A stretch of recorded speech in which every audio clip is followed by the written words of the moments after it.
பிரியமானவர்களே, இயேசு கிறிஸ்துவின் இணையற்ற நாமத்தில் உங்களை வாழ்த்துகிறேன்.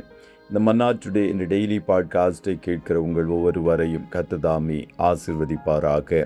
நீதிமொழிகள் 14வது அதிகாரம் 26வது வசனம் இப்படியாய் கூறுகிறது: கர்த்தருக்கு பயப்படுகிறவனுக்கு திட நம்பிக்கை உண்டு, அவன் பிள்ளைகளுக்கும் அடைக்கலம் கிடைக்கும் என்பதாக. ஆயுள் காப்பீடு, லைஃப் இன்சூரன்ஸ் என்ற தலைப்பின் கீழ் இன்றைய மன்னாவை தியானிக்கப் போகிறோம். ஆயுள் காப்பீட்டு நிறுவனம் அநேக வங்கிகள் மற்றும் நிறுவனங்கள் ஆயுள் காப்பீடுகளை வழங்கும் திட்டத்தை அளிக்கிறார்கள். ஆயுள் காப்பீடு என்பது பொதுவாக குடும்ப தலைவருக்கும் அவருடைய குடும்பத்திற்கும் இடையில் ஒரு நிதி பாதுகாப்பை உருவாக்கும் ஒப்பந்தமாகும். எதிர்பாராத விதமாக குடும்ப தலைவருக்கு ஏதாவது சம்பவித்தால் அவரை சார்ந்திருப்பவர்களுக்கு காப்பீட்டு நிறுவனம் ஒரு பெரிய தொகையை வழங்கி உதவுகிறது. குடும்ப தலைவர் இல்லாத நேரத்திலும் குடும்பத்தின் அன்றாட செலவுகள், குழந்தைகளின் படிப்பு மற்றும் திருமணம் பாதிக்கப்படாமல் இருக்க இந்த திட்டத்தை பல நிறுவனங்கள் அறிமுகப்படுத்தியுள்ளது.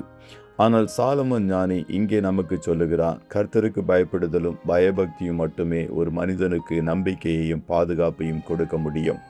அவனுக்கு மட்டுமல்ல, அவனுடைய குடும்பத்துக்கும் கூட நிரந்தர பாதுகாப்பை கொடுக்க முடியும்.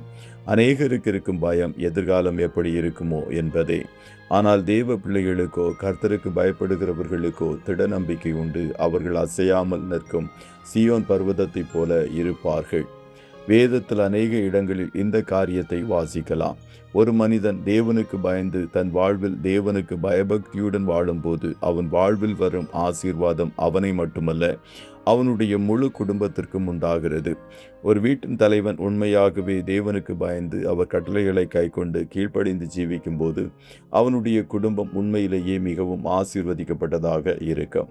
வசனம் சொல்லுகிறது, கர்த்தருக்கு பயப்படுவது என்பது நம்பிக்கையையும் பாதுகாப்பையும் தருகிறது.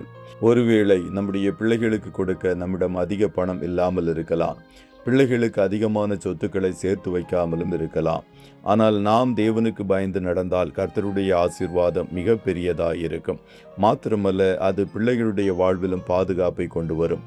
எல்ஐசி போன்ற காப்பீட்டு திட்டத்தை காட்டிலும் மிகப்பெரிய காப்பீட்டு திட்டம் தேவனுக்கு பயப்படுவது. அப்படி தேவனுக்கு பயந்து ஜீவிக்கும் போது உங்கள் காலத்துக்கு பின்பாகவும் உங்கள் பிள்ளைகள் பாதுகாப்பாக இருப்பார்கள் என்பதை அறிந்து கொள்ளுங்கள். ஆகையால் முதலீடு செய்ய வேண்டிய ஆயுள் காப்பீட்டு திட்டம் கர்த்தருக்கு பயப்படுவது என்பதை அறிந்து அவருக்கு பயப்படும் பயத்தோடு வாழுங்கள். கர்த்தர் தாமே உங்கள் ஒவ்வொருவரையும் ஆசீர்வதிப்பாராக. ஜெபம் செய்வோமா? நல்ல தகப்பனே, உம்மை நன்றியோடு துதிக்கிறோம்.